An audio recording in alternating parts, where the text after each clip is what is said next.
I guess we've known each other for quite some time, probably like 15 or so years, maybe longer. Yeah, GSS. Wow. That brings back memories of all the accounts that I couldn't get to reconcile. Hair I still had. Very true. Well, Paddy, thanks for joining us today on BuzzChats. Let's get stuck into it. Tell me, did young Paddy ever see himself going into mining? No, not at all. So I grew up quite in regional in Lockyer Valley, not quite as regional as yourself, but definitely a farming community. My parents didn't work in mining. Um, it was IT and accounting really, and mining really wasn't a career choice. It was a happy accident. That's kind of how I feel as well. Happy accident. How was it that you found out about mining? Like obviously everyone knows the big Australians that drive our ASX.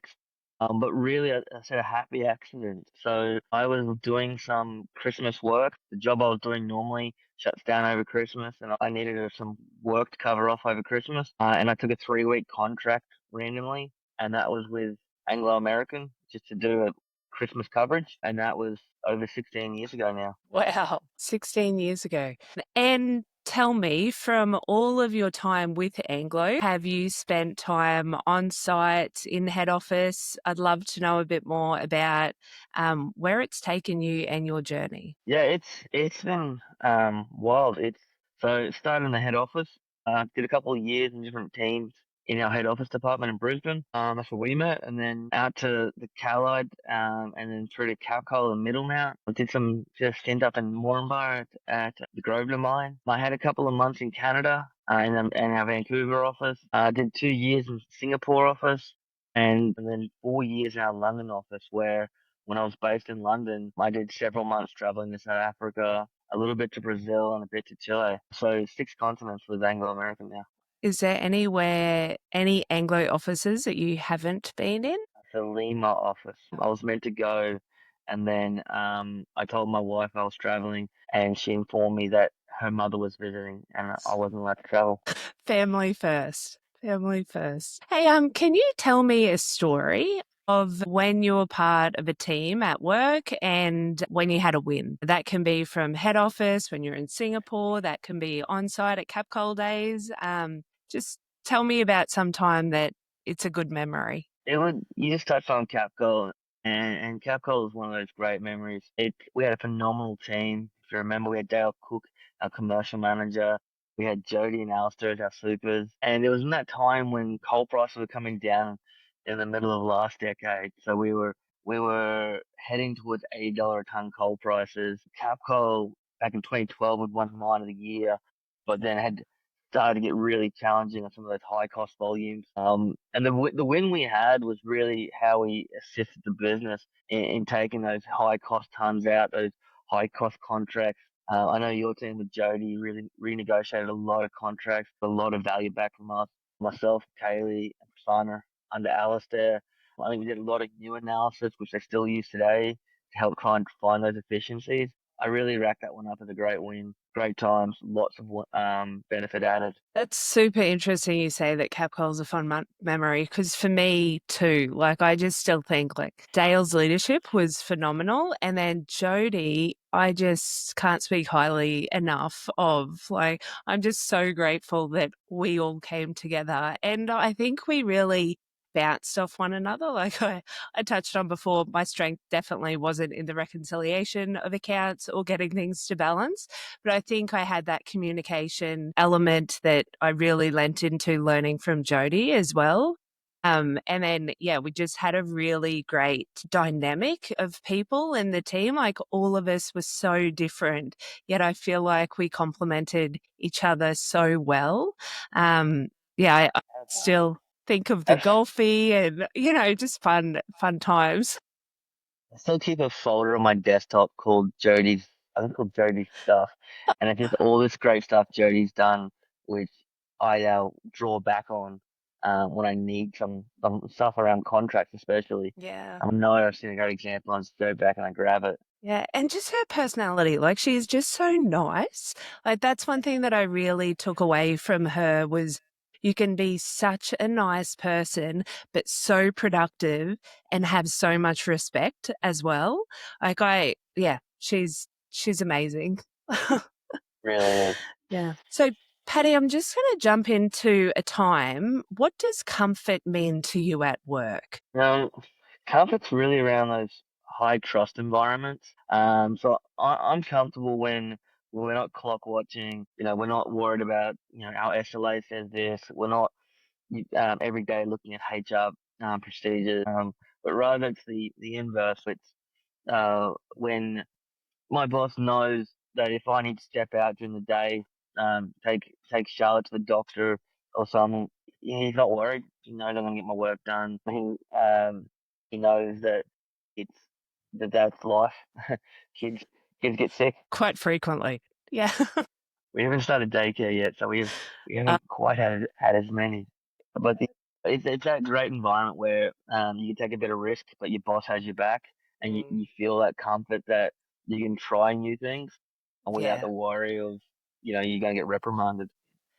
So did you ask for a work from home or flexibility, or just when Charlie was coming along, it was just expected in your team that, of course, you're the dad, you're going to chip in just as much as the mum or Um, Amy? Amy does is definitely the leader. I'm the spare parent to Charlie. But the from work front, like we found out Amy was pregnant at 14 weeks. We were a bit late to the party, Oh, wow. and we'd always planned to move back to Australia. That was the plan with my boss at the time. That 12, 18 months time, I'd relocate to Australia. And I remember ringing him up. I'm like, I need to get home, and he's like, "Yeah, done." Like it wasn't even a chat. It was just in his mind. The day I told George is the day George told me to book the flights. And I remember saying, Amy's can't travel third trimester, and I'm worried about how long it takes to get through the bureaucracy of relocation. Yeah. And George, without even blinking, was like, "Yep, you book those flights now. We'll sort the paperwork out. This is the right thing to do." And George has always put family first, and it's really helped.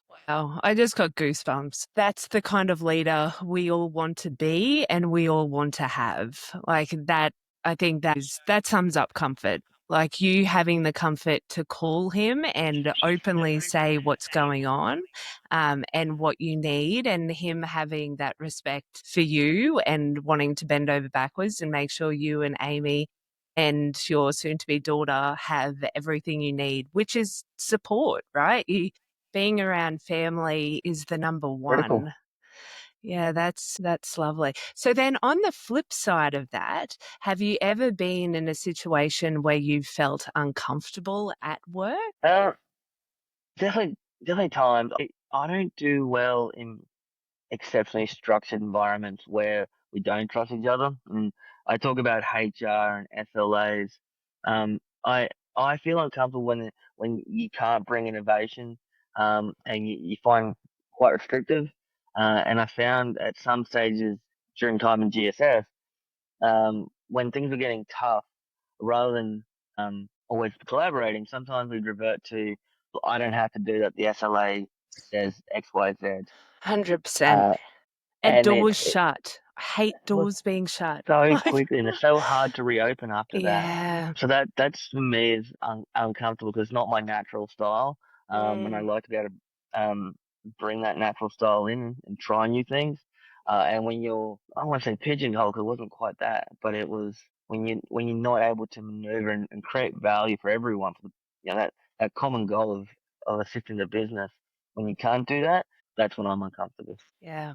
I can 100% relate. And that's actually why I reckon I loved site more so than corporate office. I loved that feeling of, the GMs in the, smoke room making a Yeah, coffee and has a chat and, or the safety team or the mining manager comes in and it's, that sense of community where I just never felt that in the Brisbane office. It was a bit more disjointed. And I mean, times have probably definitely changed, but being on site where you can be sitting on a drag line with an operator, learning yeah, how to do planning and learning the lingo and asking questions was always, yeah, so much more comfortable for me than the closed door felt like I couldn't ask a question. Yeah, I think you've summed it up. That's the part I love about site is very quickly you have to get together. There's a problem, you get together, you solve it, and then you move to the next problem. And it's very collaborative very quickly. Mm. I hope Capcoal is still like it is today, like, how it was when we were there, because it was such a great place. I loved our lunchroom. I Somehow know. naturally I loved it. we'd I have loved it all. lunch together. We would. And you'd stop. Eating at your desk is yuck. You need to actually have a break and get away from your screens and connect with one another and, plan Friday night, golfing at a bowls club or I've got such great memories of being out on site. So Paddy, I'm not going to hold you up for too much longer. But one more question. Oh, well, there's actually a couple more. On a scale of 1 to 10, how would you rate the opportunities that mining and working in the resource sector has offered to you? I'd probably rate it a 7. Mm. Um, and I'd say that because it is my lucky number, so it's my go-to. But also because whilst the opportunities are there, you have to really work to make use of them. So Mm. they're not just handed out. You have to plan out your career. You have to discuss it with people, network, and really trying to understand the different pathways because without that, often if people don't know you're interested in said opportunities or want to pursue them, when they're discussing, people to put names to put forward, if they don't know you're interested, often your name doesn't get put forward. And mining is so much sometimes right place, right time. And there's been a lot of opportunities where my name was put up at the right time. And that's Yeah. opened the door for me. And so lots of opportunities, but you do have to work for it. Yeah. But Patty, you've also been a person that has never said no in my recollection. When an opportunity came out to site, you were there. Opportunity to go step up and be at Callide, you moved. You've got to give yourself more credit for that and agree. You've got to put your hand up and you've got to know, people have to know that, yes, you want global mobility opportunities or you want flexibility for your family. Speaking up is such a key element in career. No matter if you sit in the back corner, clock watch, and just, wait for the days to be over, well, you're not going to get put forward to go to Canada and or Singapore or London or, no one's going to bend over backward for you when you want to change in circumstances. So yeah, I really agree. You've got to go after what you want and you've got to speak up in a nice way. You've also got to deliver, right? Well, that's a big part of networking is networking. It shouldn't be one directional, and Mm. people shouldn't feel you're only trying to shake their hand to get something from them. And there should be collaboration, co-benefit. And going to Khaled was an interesting step. My options at the time was to either move to Switzerland with my then girlfriend or go to Khaled. Oh, well, I broke up with my girlfriend and moved to Khaled. that just wasn't meant to be, right? Sometimes we're given these, crossroads because some things end. Yeah. But Switzerland is Calais over Switzerland. Wow. Yeah, but look, it's all paid off and it's come together at the end. So yeah, and I'm sure you've still got who knows where the next chapter of Paddy is going to go. The big new future ahead of us with Yeah. everything that's happening in the Queensland coal mining. It is changing. It is changing. But yeah, opportunities come from that as well. So exciting ones. All right, I'm not going to hold you up for too much longer. We play a little game in BuzzChat and it's going to be buzzword rap. Please sum up your experience in mining in just one word.